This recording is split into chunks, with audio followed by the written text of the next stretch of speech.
You can start in a house where repair is so normal, nobody talks about it much. A chair gets tightened. Shoes get new soles. A zipper gets replaced instead of the whole coat. A radio goes to a shop where someone opens the back, tests a part, solders in another, and sends it home. In a kitchen drawer there is tape, thread, glue, screws, spare buttons, maybe a small screwdriver set. None of this feels noble, it feels plain. A thing breaks, you keep it going. That older world mattered because goods were often made with access in mind.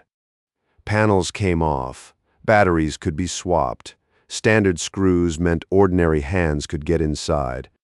Parts were not always cheap, but they existed. Time also had a different shape. If your vacuum or watch needed a few days at the repair shop, that was annoying, not absurd. Thrift was not a lifestyle brand. It was just part of being grown up. You respected the work already stored in the thing, the leather in the shoe, the wood in the chair, the labor already paid for.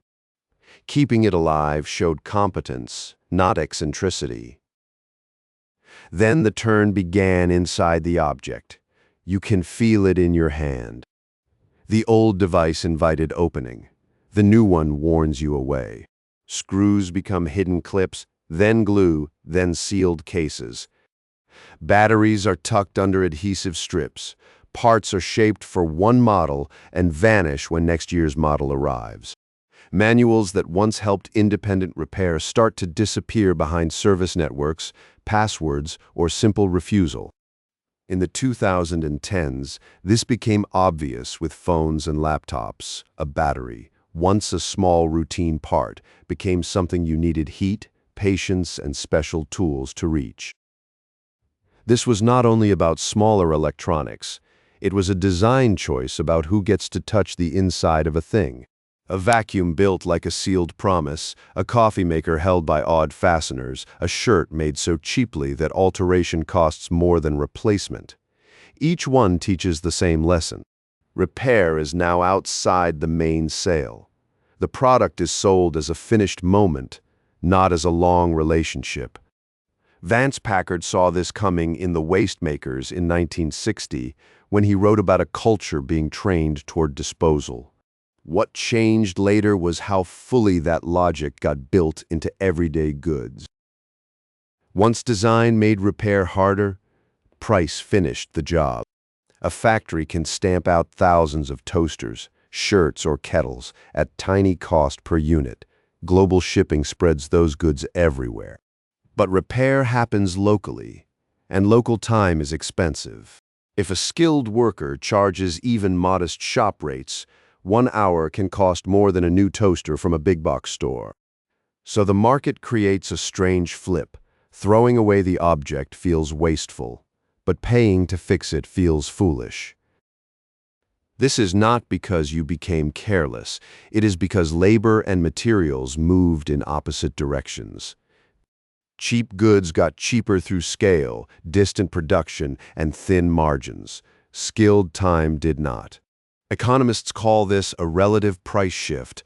One side falls faster than the other. You feel it in small humiliations.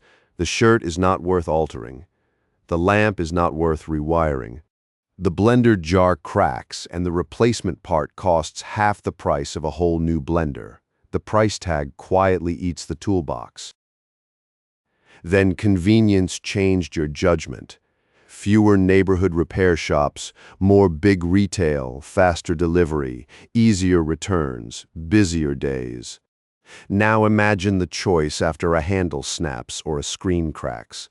To repair, you search for a part, compare model numbers, call a shop, wait 3 days, drive across town, maybe hear that the fix is uncertain. To replace, you click once, and a new one appears tomorrow. Convenience sounds shallow until you live by it. It changes what feels reasonable. That is how repair lost not just money, but status. Buying new began to look smooth, efficient, modern. Repair began to look fussy, Slow, faintly low-grade, as if caring too much about an old object meant you had misread the times. The deepest loss was not the toaster or the shoe. It was the dignity once carried by maintenance itself, skill, patience, continuity, and the quiet pride of keeping the world working. Replacement won because the object changed, the math changed, and the rhythm of life changed. After enough small lessons, moving on stopped feeling like surrender. It started to feel like common sense.